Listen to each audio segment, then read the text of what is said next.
Hello all you Aquarians out there. Today I think I've got a great video for you.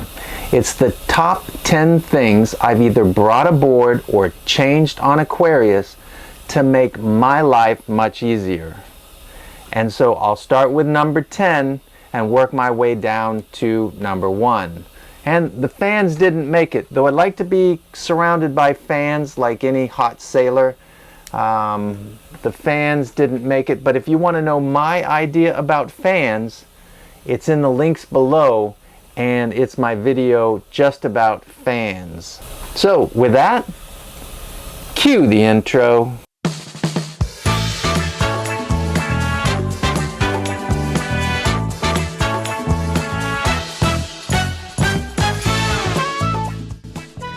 In order to have days like this, you're going to have days like this. This is Tips on Tuesday. We're going to talk about what to do, when to do it, and how to do it. Stay tuned so you don't feel like doing this. If you like these videos, please subscribe and give us a like. And if you have anything to add to the conversation or any questions, please leave them below. Number 10. And it really shouldn't be number 10. It actually should be number 1, but I'm only going to throw it in there because it's very important to have a good first mate on your boat, or Admiral Z. I really appreciate her coming along on this voyage. I really appreciate everything she's done. But there's no manual for first mate, and there's no, rules for first mate. So sometimes they don't do what you want, and sometimes they aggravate you, sometimes you get into arguments. But the bottom line is, it's very important to make sure that you have the right first mate, because people make the place. People will either make a place bad or people will make a place good. So you can go to the best beach in the world, and if you have crummy people around you, you're going to have a bad time. But if you have great people around you, you're definitely going to have a great time, whether the beach is nice or the beach is not nice, or it's just a bunch of rocks. But I sincerely believe that the most important thing about a great time, either on the water or on land, it's all about the people. So I got to say that the number 1 thing that I brought on board, I put it in the 10 spot, but it's definitely the most important, is the people you bring aboard your boat. That is the number 1 thing, and we'll start with that, and now we'll head to number 9. Number 9 is about communications. We put the ICOM 605 on board. So on the communication side, this is our VHF radio, and it's an ICOM M605. I really like that. We have a full-on, this might be called an SSB, but it's actually a ham radio, and we have all the bands open on it. All we have to do is put up our rope antenna in the back, and it's ready to go. Vesper XB 8000 AIS on board. We also put Starlink on board. What else do we have? We have the Iridium Go. Here's where we put our Iridium Go. It's hooked up, charging. So there's the Iridium Go. We also have an antenna feed that goes out to the side of the boat, but we're not really using our Iridium Go anymore. We also have a fire alarm in there.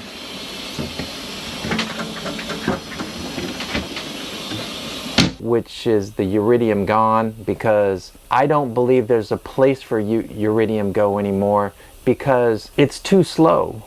You can't do much with it. And somebody once told me, they go, well, Ken, you got to have a backup. So if you have your Starlink and your Starlink's working, you really need to have a backup. And to that I say, buy another Starlink antenna. Put it up if something goes wrong with your current antenna. But to have a Iridium Go on board, it's super expensive, super slow, and they have this newfangled super fast, the executive version of Iridium Go. The thing's $1,500. To have an extra extra antenna for your Starlink, that's only $500 about. You know, you're going to put something on $1,500, which is less than dial-up speed. So you're going to put that on your boat to be a backup to your Starlink, where you could just have another Starlink being a backup to your Starlink, and I think that's much smarter. Number 8, that would be the Marriage Savors. And Marriage Savors are so important because once you raise your voice when things are starting to go wrong, or you know, somebody's far away from you and they can't hear you, the situation deteriorates fast if things are going bad. If you're anchoring and something goes wrong and they're at the bow of the boat, you're steering the boat, if you have to raise your voice, your mate actually gets a negative reaction when you raise your voice. So it's always nice to talk calm and just put things very short and simple. But you can't do that if they can't hear you. So Marriage Savors, right here. These are our Marriage Savors. So we actually have a set of 4 of these. They are kind of expensive, but that's because they're worth it. Basically, I like these because, one, they're nice, they look nice, and they got one switch on. So you turn one switch on, the green light comes on.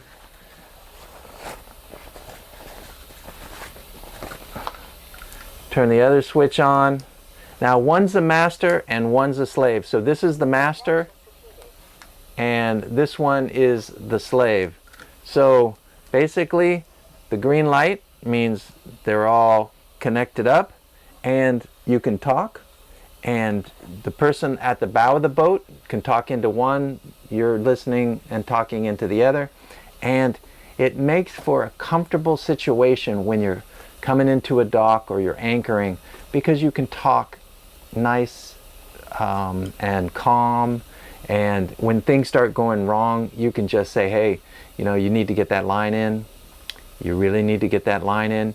Instead of screaming at people, you can talk just a normal quiet voice with these, and they work. I highly recommend these. These are made by Hollyland.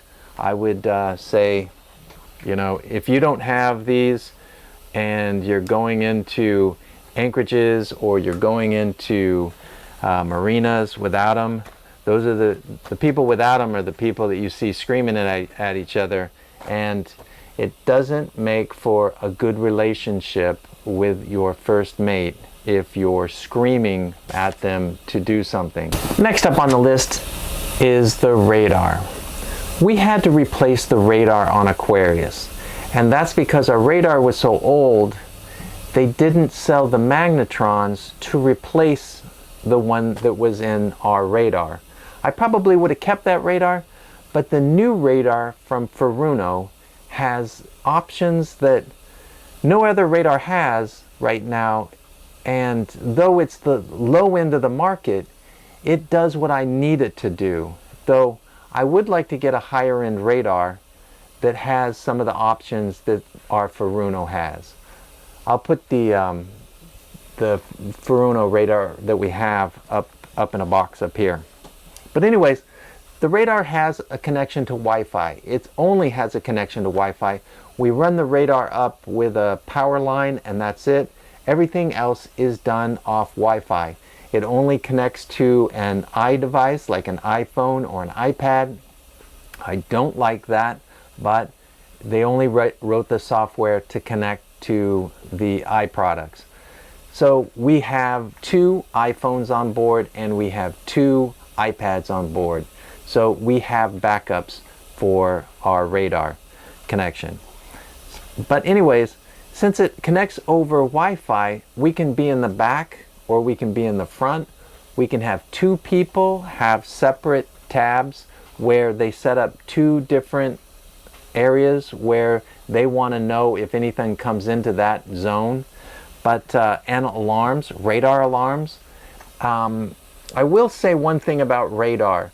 I was talking to one of my friends that is a professional sailor. He was a sailor all his life basically, and he captained 1,000-foot ships, mega ships, everything. But he told me once, because I asked him about which radar I should buy, and he said, well, all you need is a radar that looks out about 8 miles. Now, some of you are going to say, well, you want to look at weather farther out. Yes, ours has the capability of looking out 24 miles, but what I want you to understand is that he believes, and I believe it wholeheartedly now as well, you only want to see on radar what's actually going to affect you in the moment. So what we do now is we set the radar out 4 miles and we set an alarm to 3 miles. That way the radar pretty much picks up even the smaller boats at 3 miles, and then what happens is the alarm will go off, and then we have to do something. When the alarm goes off, we have to do something. If you set the alarm, to 10 miles, it's going to go off all the time, and then it's like, oh, well, I don't really need to worry about that, and then you turn it off. But if you set the limits inside 3 miles, you really should do something when something comes into your zone. So I really like our Furuno radar for the wireless radar that we have, because it does just about everything I want. I'd really like it to be just a little bit stronger and maybe go 36 miles, have a little more functions where I can maybe change the detection on it a little bit. But overall, I really like the Furuno radar that we have on board now. Number 6, USB chargers and charging stations. One of the things that we do in life now, we make YouTube videos, and one of the things we have to do is we have to charge a lot of things all the time. So we have a charging station, which is just a charging station for all the devices. This is our charging station. So anything that needs to be charged, we throw it in there, and we have all the wires to charge. And when we made that, we also, because we replaced our radar, we had a spot to put our printer, and that's the perfect place for the printer. And we also put some USBs up in the cockpit, and those are for when we're sailing underway. We can charge the iPad, which is doing the radar, and we can charge our pads, because our pads are doing most of the navigation now. We don't use the chart plotter that's attached up there. We're using iPads. She has her iPad, I have my iPad. We also have the maps on the phones if something happens to our iPad. We have to keep things charged, and that is number 6. Good places to charge your devices. Number 5, that would be the cockpit cushions. We had the cockpit cushions designed in Trinidad. So in the beginning of our journey, we had them designed, and they've lasted us all the way till now. It's been about 7 years. So these are our cockpit cushions. And we got the pillows made as well. But we had the pillowcases made in New Zealand, and we also had the back made in New Zealand. That's umbrella terry cloth, which is pretty cool. We also had these made. These are padded winch covers, and those are all included in our set of cockpit cushions. But the cool thing about these cockpit cushions is the way they fold up. So let me show you real quick how they fold up.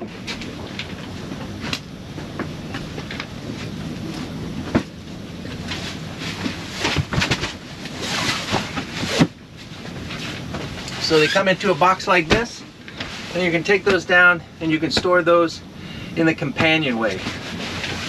Just like one little box like that. And so both sides line up, and then these also fold up. And so that's one side right there. So that's how they fold up. just like that. And it's easy to put them back down. Just take this one and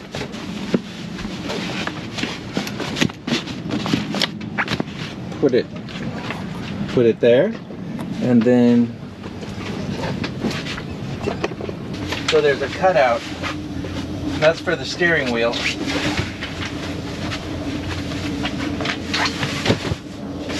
Just lay them out like that. Grab them, throw it over.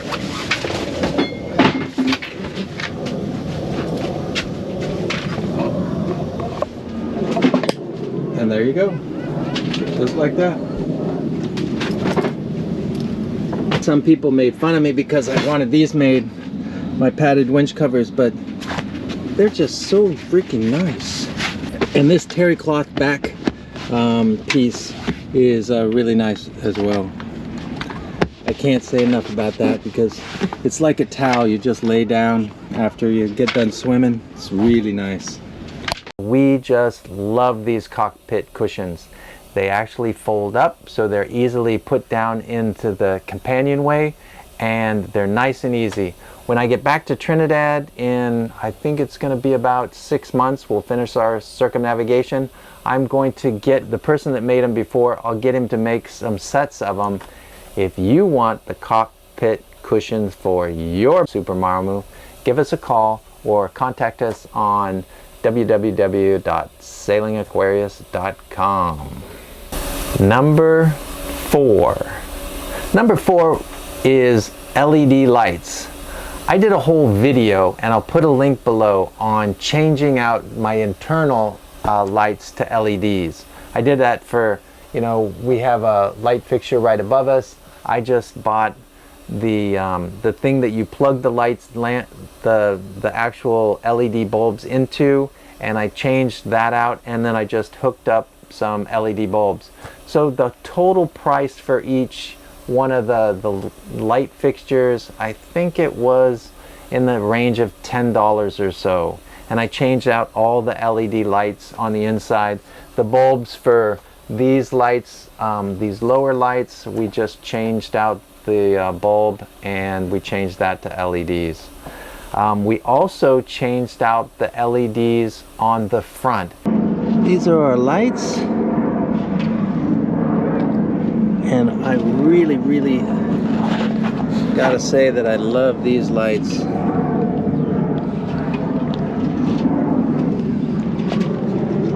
And we had this fiberglass piece taken off and gel coated the color of the hull, and they look really nice, and the lights look really nice, and they last a long time. They always work. I can't say enough about them. That light up there is our steaming light and deck light, which is an LED. Oh, I love that thing too. The reason why I chose those navigation lights is because they had a 3-meter wire that came out of the back. Anytime you have an open connection, I don't care how well you do at sealing it up, the corrosion's going to get in, and that connection is not going to be good. But if you don't have a connection all the way to where it gets on the inside of the boat, it makes it last so much longer. And I haven't had a problem with my lights since I put those lights on. So we replaced all the lights.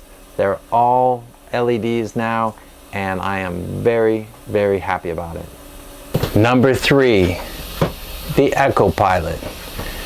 The EcoPilot we rely on almost every time we move the boat. When we're on anchor, we can actually see the angle of the anchor chain on our EcoPilot. We can see the bottom. We can see if it's coming sloped up or sloped down away from us. And if we're getting through a tight spot, it just makes us feel more comfortable. There's a discount for Aquarians.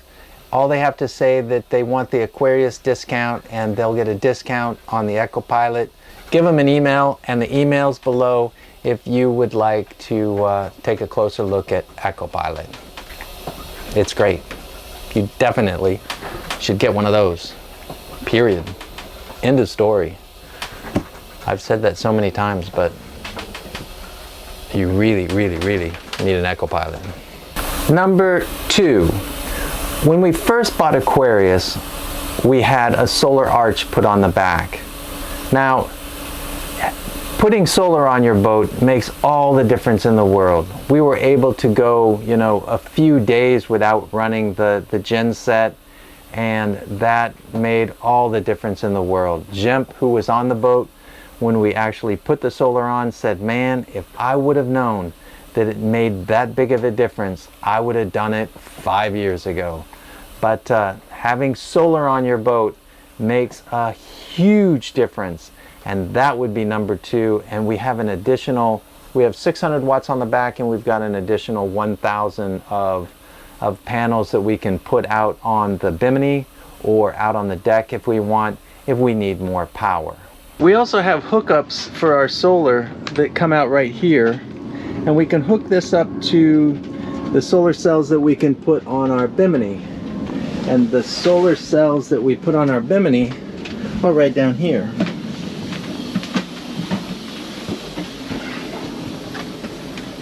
And we have an additional, I'd say about 1,200 watts of flexible solar that we can put out if required. And now comes to the number 1 thing that changed our life for the better on Aquarius. And that was when we put lithium iron phosphate batteries on board.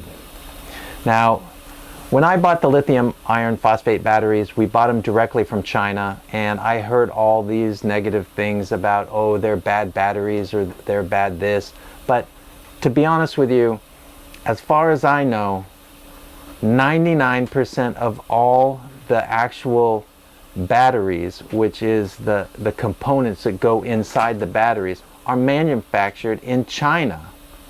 And so if you talk to Battleborn, where are they getting their cells manufactured? They're getting them manufactured in China. Or at least, I may be wrong, but they did in the beginning have all of them manufactured in China. They might all be manufactured somewhere else today, but in the beginning they were all in China. So somebody was telling me that, oh, it's dangerous. Well, in a boat environment, if you keep the charging current low and you keep the current that you're bringing out of the batteries fairly low, and in the boat environment it usually is, I don't believe that there's a major problem. The Battleborn batteries are made so that they can do 2C, which is twice the rating of the battery. So if it's a 100 amp battery at 12 volts, it can supply 200 amps at 12 volts and survive and be okay. Well, my batteries can only do 1C, but do I really care, because I have 900 amps at 24 volts. So that means at 1C I would have to pull 900 amps out of my batteries. The biggest user of the DC power is the bow thruster, and the bow thruster uses about 450 amps. So that means the most I'm going to pull out of my batteries is probably around 450 to 480 amps. That's it. I have a fuse on my battery compartment, which if I pull more than 500 amps, I shut down the whole thing. That's only about 0.5 C on my batteries. I don't need a battery that's bulletproof, that has all these great things so that it can pull 2C, because I'll never use 2C. If I use 2C out of my battery compartment, that would be 1,800 amps, 1,800 amps at 24 volts, which is about 1,800 times 24 volts. So that would be 43 kilowatts that I would have to pull out of my batteries to get myself to 2C, which is never going to happen. So bottom line is, you don't need the best BMS if you're on a boat, because you're not going to be pulling that type of power. You might want one if you're in freezing conditions, so that you don't charge the battery at below 0 degrees C. But pretty much, if you're going to charge it more than 29 volts or 29.2 volts, my batteries will shut off. If I go below 23.4 volts, the batteries will shut off. But that's about as far as my BMS goes. And there's items in there that balances the cells as well. But that's about it. But I think that's enough. And I'm very happy with them. And I've said that I got mine from Lithium Valley. I don't get anything from Lithium Valley, but they make great batteries. We've had our batteries now for 3 years, and they are still awesome. The person that also told me about the batteries, he had batteries from them for 5 years and then bought another bank, so that now he has 1,800 amp hours at 24 volts. So I mean, he has tons starting to roll right now. But anyways, that is the number one thing, and the reason why they're so important, because I can run my AC off my batteries. I can run the washing machine off the batteries. I can run the AC and the washing machine off the batteries at the same time. I can do almost anything just on the batteries. And so if I want to heat some water using an electric pot, I can do it without starting the gen set. You know, there's so many things that I can do now, and I don't have to worry about starting the gen set. And, you know, once a week, I have to charge up my batteries because, you know, I'll have to start the gen set anyways. So at that point, I charge my batteries up maybe to 80%, and then I just let them go down to 20% again. And that's it. But that is the number one thing that changed our lives, was changing the batteries. And I think my wife would, well, Admiral Z has said that many times, that the batteries completely changed her life. Because I would always complain about, oh, don't turn this on and this on at the same time, or we got to start the gen set to run this, or we got to do that, or we can't pull that much current out of the batteries because we'll burn them up. And now, I don't really care, because those batteries can handle just about anything that it'll let come out of them. And that's 500 amps. So as long as she's less than 500 amps, I guess I'm okay with it. Admiral Z, what do you got to say? If you like this video, give us a like down below and click here to subscribe. That really helps us. And if you want to watch more of us, click one of those. They said they came from Spanish.